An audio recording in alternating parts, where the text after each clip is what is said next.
Good afternoon, solar folks.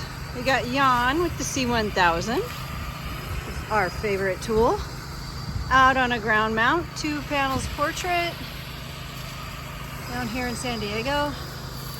And a word of advice: when you price your job or you're, trying to get some commercial work, be very cautious, especially of ground mounts, for the vegetation.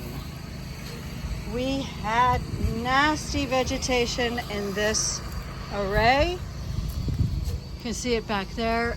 Horrendous. So you can cut it, but every little bit that stands up acts like a hook to grab your hose. So you will very possibly need a person on the hose management, which is what I'm actually doing today. So these panels are not that dirty. They're brand new. We're in San Elijo, actually. And but the vegetation here was just absolutely atrocious. So be aware on a ground mount that your area is clear before you go out there and do your solar panel cleaning.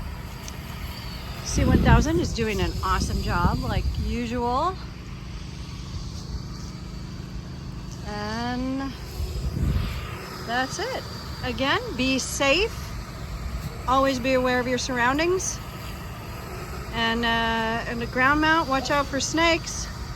And gopher holes. And of course, tripping over these horrible barbs. Good day.